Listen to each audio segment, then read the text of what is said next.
I think it was Professor Coghill that said earlier that one of her students told her that this program changed her life.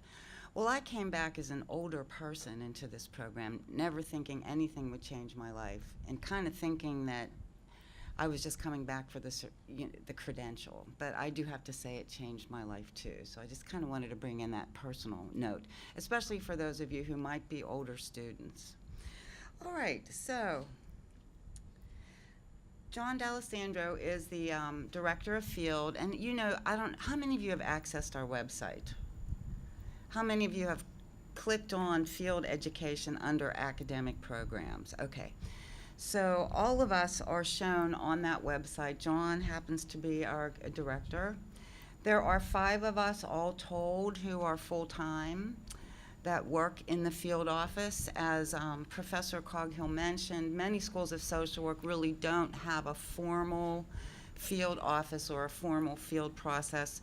We do. All of us have master's degrees. 4 of us have master's degrees in social work, and Marianne is our administrative support professional, and she has a master's in education.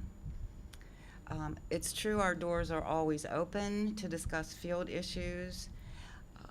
In fact, students will call us about things other than field, just because sometimes we're the ones that at least initially know students best, because we really start working with you very early on, before the semester even starts.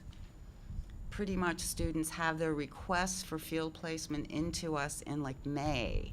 So we kind of know you before everybody else here does.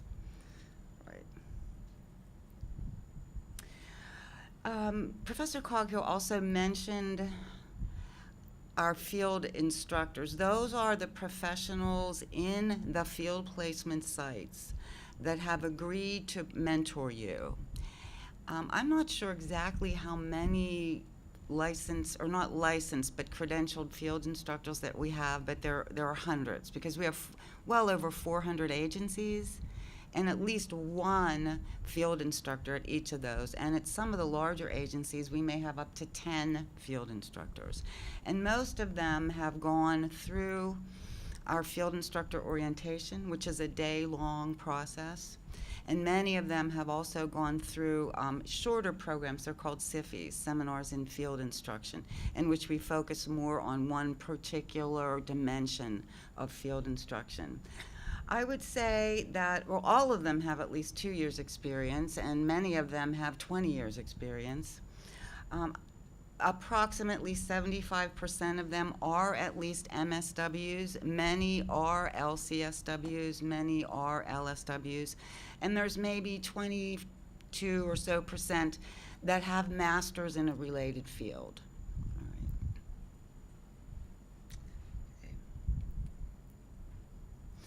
So we do have a process which, if you like to access websites, or if you really want to spend the time sometime soon to go over our field handbook, which is, this is academia, so there's always a handbook for something that's at least 100 pages long. But essentially, when you are accepted into the program, you will be instructed as to how to submit your request for field placement. There is a link on our website, it's called Field Link actually, that can take you to a website that has some general information about the 400 and some agencies that we have affiliation agreements with. And it's kind of segmented into direct practice and COSA. So you can plunk around in there and look. We meet with everybody individually. You'll find out who your field advisor is. One of the 4 of us in our office, you'll find out who that person is. And that's who you will work with, who you will be sending your resume to, who you will be conferring with regarding your preferences. And sometime between June and August, you'll go on well, actually, first-year students don't start placement until mid-October. So sometime between June and September, you will go on at least 1 field interview. Most of our students feel confident that the first interview that they go to is going to end up being a good match for them. Not always, but pretty much the majority of our students accept the first field placement that's offered to them. Obviously, this is an applied profession. When I went through the program, we didn't start field placement until our second semester, and most of us were kind of frustrated about that. You know, we were gaining all of this hands-on knowledge that we really wanted to be able to apply. Thus is the reason why we start first-year students much earlier in field. And when we come out and visit you in field, obviously, some of the things that we want to talk about are, what are you learning in the classroom that you've been able to apply here? As I mentioned already, over 400, I think it's really pretty close to 500 these days. City and surrounding counties, and it even goes broader than that. We have affiliation agreements with some agencies in Crawford County, in Erie County. So, you know, we have students that live in those counties.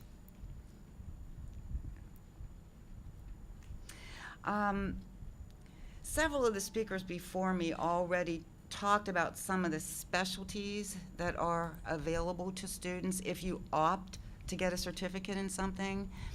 So if you opt to get a certificate, let's say in child welfare or in health, there are certain types of field placements you must have, and we know that beginning working with you.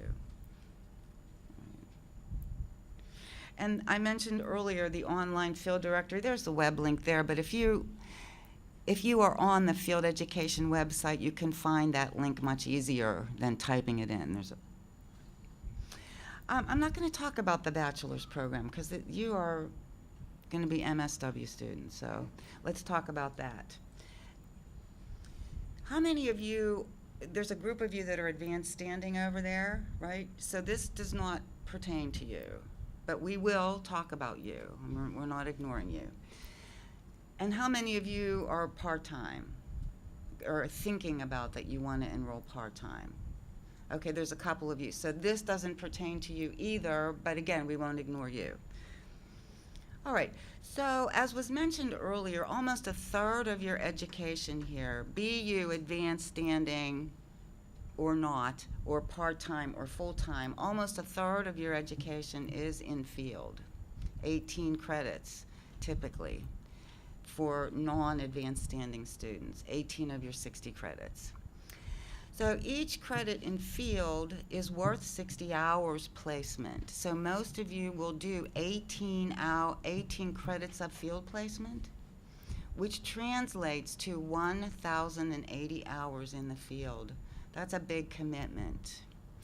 So your first year is 3 credits spread over a semester and a half, which comes to 360 hours total.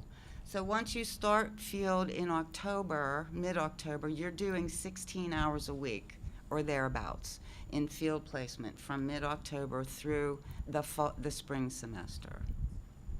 Plus, it was mentioned earlier by Dr. Newhill that Generalist Foundations class is a 4-hour class because there's a 50-minute field seminar connected to it where you are educated about the document, not just how to conduct yourself in field and how to apply what you're learning in the classroom, but also what the heck is this field learning plan and how do I do it? And how do I help my field instructor understand what that evaluation form is? So we kind of go through the documentation also. And so the 360 hours are kind of broken down this way with some flexibility. You do 144 hours your first semester in field and 216 your second semester. Let me say a few things about the difference between your foundation field placement, which is what we call your first field placement, and your second field placement, which we call your concentration placement. We actually do not want students to specialize in their foundation placement. Sure, some students come in with a lot of experience in mental health already and are dedicated to that field, so clearly we're going to try to find you a placement in an agency that provides mental health services, but chances are you're not going to be doing clinical work there. We want you in your foundation field work to get involved in as many roles as you can that social workers play, and there's quite a few, as is evidenced by the previous speakers. So sometimes I find that students are disappointed in their foundation placement going in because it's not exactly what they want, and it's not exactly the kind of skill that they're trying to develop. Well, that's not the purpose of your first field placement. We call it generalist. Okay. All right. So your second field placement, which you will start right away when the semester starts, so that's usually early September, consists of 720 hours, as I said, over 2 semesters, and that comes to about 24 hours a week. So it's pretty rigorous. All right. Now, your second field placement, we do expect you to start applying clinical skills. You have had a whole first year of both your foundation classroom work as well as some specialized clinical work, and we want you to start applying that as you're developing advanced clinical skills your second year. Okay? All right.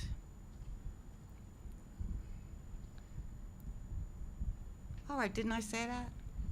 Yeah. Okay, all right.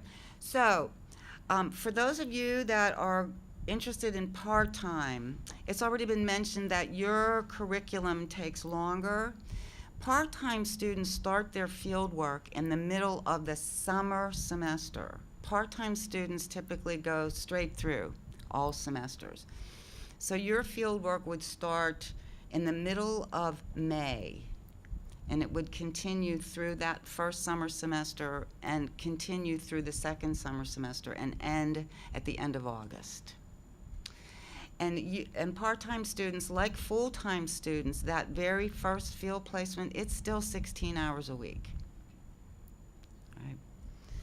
How it differs is when you enter your focused or your concentration field placement, part-time students typically can either do 3 credits a semester over 4 semesters, which comes to about 12 hours of field work a week, or 4 credits a semester over 3 semesters, which comes to about 16 hours a week in field. So there's some flexibility there with your second field placement.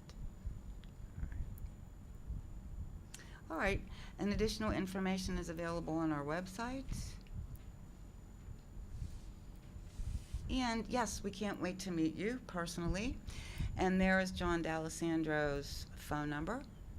All of us do have our phone numbers and our email addresses on the field website too, so I think you could really contact any one of us.